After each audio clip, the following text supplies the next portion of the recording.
Hello everyone, कसे आहात तुम्ही सर्व? तुमच्या सर्वांचं स्वागत आहे माझ्या यूट्यूब चॅनलमध्ये. आणि आज मी बनवते मोमोज.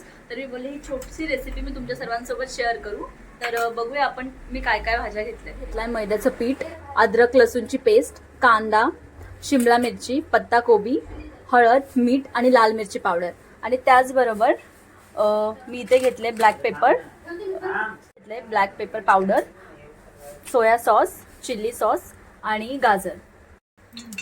तर आपला तेल गरम झाले आणि त्यात मी टाकते कांदा.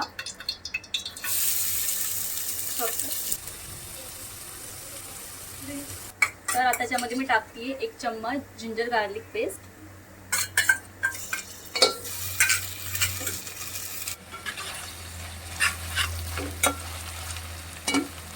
शिमला मिरची जी आपण बारीक कट करून घेतली होती, पण गाजर,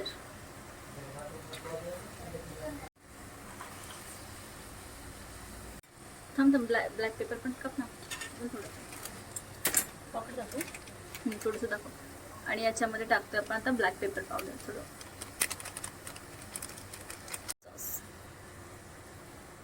आणि आता आपण या सर्वांना मिक्स करून घेणार आहोत. आपल्या सगळ्या भाज्या वगैरे टाकून झालेल्या आहेत आणि आपण याला 5 ते 10 मिनिट परतून घेणार आहोत. आणि मोमोज बनवण्याची तयारी करते. यासाठी हे जे मैद्याचं पीठ आहे आपलं, मी त्याच्या छोट्या छोट्या पुऱ्यासारखं भरून घेणार आहे आणि मग त्यामध्ये आपल्या भाज्या भरणार आहे.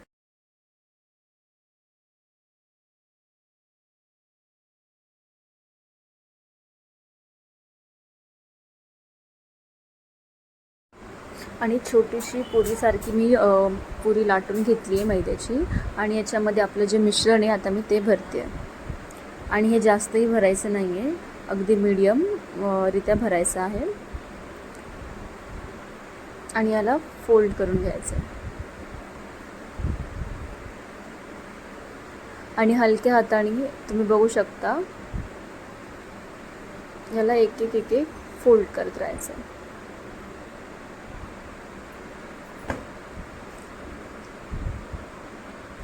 आणि हे माझे मोमोज रेडी झालेले आहेत. आणि मी याच्यामध्ये थोडंसं लिंबू टाकते, कारण आपलं भांडं काळं होऊ नये. आणि मी एका साईडला मग इडलीच्या भांड्यामध्ये हे आपले मोमोज ठेवत आहे. याला खाली थोडंसं तेल लावून घ्यायचं. आणि मी 2 वेगवेगळ्या पद्धतीचे मोमोज बनवलेले आहेत. आणि याला 15 मिनटं आपण मीडियम गॅसवरती ठेवणार आहोत.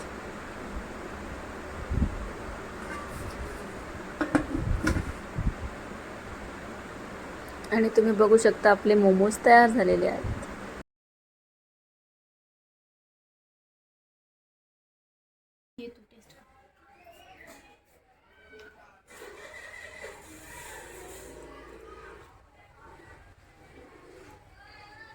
मोमोज एकदम छान झाले. तुम्ही ट्राय करा. मी रेसिपी शेअर केली आहे. सो बाय बाय, भेटूया नेक्स्ट ब्लॉगमध्ये. आणि आता मी हे फिनिश करते. Bye bye.